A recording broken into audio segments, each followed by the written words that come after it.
Bismillahirrahmanirrahim. Assalamualaikum warahmatullahi wabarakatuh.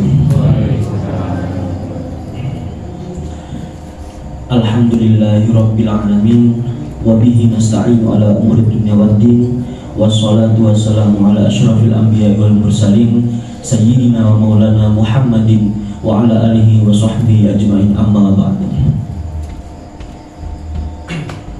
Yang pertama, marilah kita panjatkan puja dan puji syukur kehadirat Allah Subhanahu wa Ta'ala tentang kenikmatan, kesehatan, dan kesempatan sehingga kita semua dapat berkumpul di tempat yang penuh barokah ini untuk melaksanakan sholat maghrib berjamaah sekaligus mendengarkan sedikit tausiah.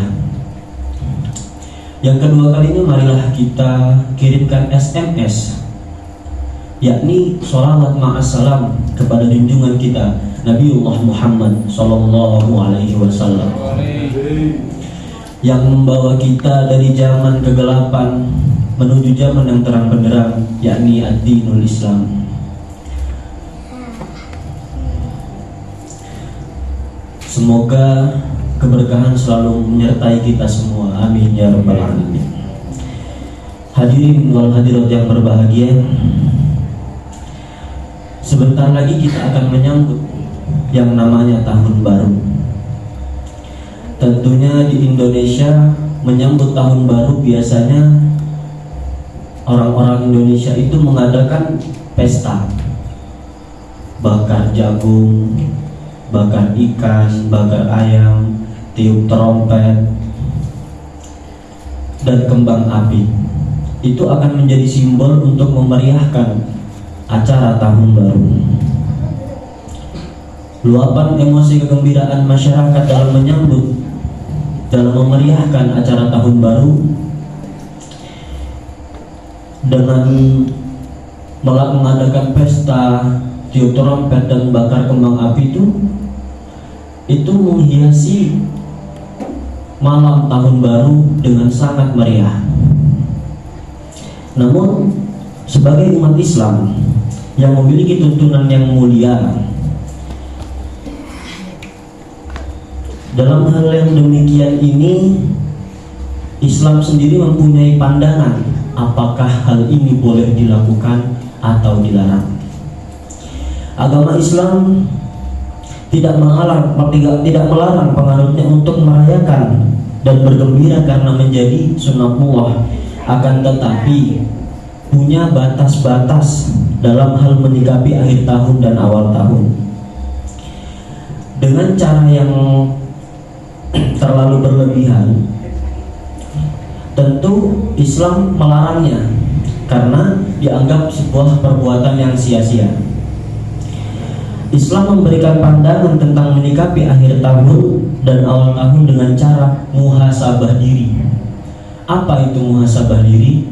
Muhasabah diri itu adalah kesempatan bagi kita untuk introspeksi diri, mengkoreksi diri kita sendiri.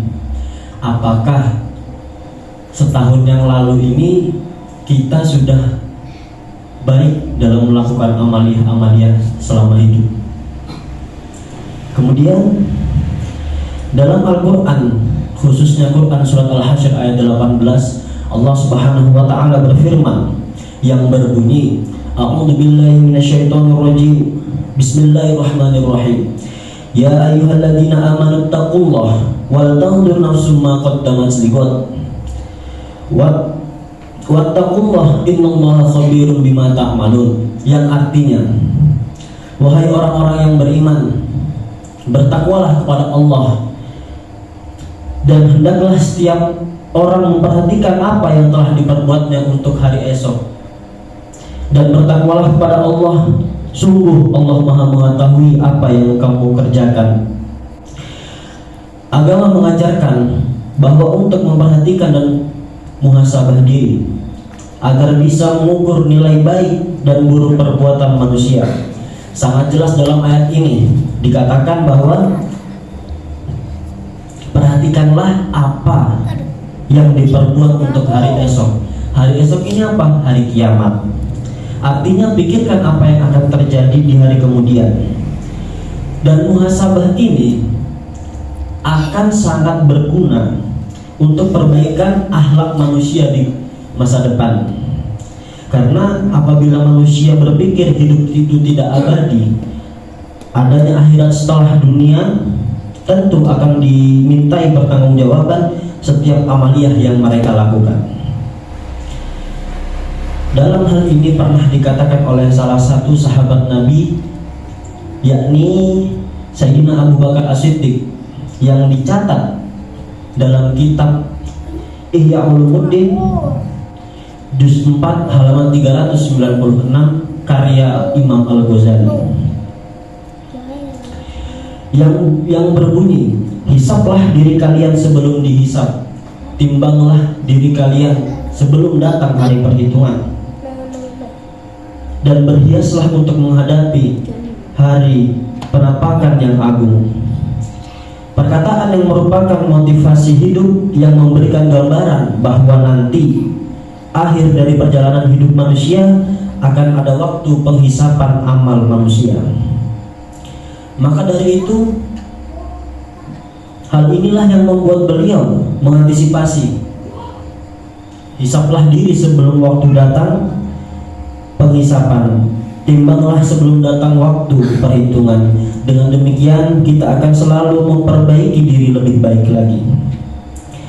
Kemudian kajian muhasabah diri ini bisa mengukur sejauh mana perbuatan baik kita dan sebanyak apakah perbuatan buruk kita. Cara demikian sangat dianjurkan oleh Islam daripada melakukan perbuatan yang sia-sia setiap awal tahun dan akhir tahun. Kemudian ada beberapa hal yang dapat kita lakukan dalam menyambut tahun baru. Yang pertama yakni belajar dari masa lalu. Kenapa kita harus belajar dari masa lalu? Dikarenakan kita harus melihat apakah masa lampau kita itu sudah kita gunakan dengan hal-hal yang baik. Apakah kita sudah melakukan amaliyah-amaliyah baik? Dan apabila belum, kita harus belajar dari masa lalu. Kemudian di masa yang akan datang, di masa sekarang dan akan datang, kita harus memperbaiki amaliyah-amaliyah kita lagi. Kemudian yang kedua, belajar masa sekarang untuk masa depan. Mengapa demikian? Karena apabila kita sudah terbiasa untuk muhasabah diri sejak dini, maka di masa mendatang hidup kita akan menjadi lebih baik. Kita akan mudah untuk melakukan amaliyah-amaliyah kebaikan, tidak berat hati. Kemudian yang ketiga, pandai memanfaatkan waktu. Mengapa disebutkan pandai memanfaatkan waktu? Karena Allah Subhanahu wa Ta'ala berfirman, bersumpah dalam firman-Nya, yakni dalam Quran surat Al-Asr, yang berbunyi, A'udzubillahi minasyaitonirrajim, Bismillahirrahmanirrahim, wal 'asr, innal insana lafi khusr, illal ladzina amanu wa 'amilus solihati wa tawassaw bil haqqi wa tawassaw bis sabr. Wal 'asr, demi masa, innal insana lafi khusr, sungguh manusia berada dalam kerugian, illal ladzina amanu wa 'amilus solihati wa tawassaw bil haqqi wa tawassaw bis sabr, kecuali orang-orang yang beriman dan mengerjakan kebajikan serta saling menasihati untuk kebenaran dan saling menasihati untuk kesabaran. Sudah diterangkan dalam ayat ini bahwa orang-orang yang melakukan perbuatan yang sia-sia, melakukan hal-hal buruk, merekalah termasuk orang yang sangat merugi. Kemudian yang keempat yakni berdoa kepada Allah Subhanahu wa Ta'ala agar tahun ini atau tahun yang baru ini kita menjadi lebih baik lagi. Tiga hal tersebut merupakan cara dan sikap umat Islam dalam melakukan muhasabah akhir tahun agar tahun yang telah lalu menjadi cermin buat kita agar menjadi lebih baik ke depannya. Kemudian salah satu hal yang tadi, hal yang terakhir yaitu berdoa kepada Allah. Kenapa kita harus berdoa? Karena kita sebagai umat manusia, kita itu membutuhkan Allah. Kita wajib berdoa kepada Allah karena kita bergantung kepada Allah. Tanpa Allah kita bukanlah apa-apa. Maka dari itu marilah kita sama-sama sering-sering berdoa kepada Allah Subhanahu wa taala.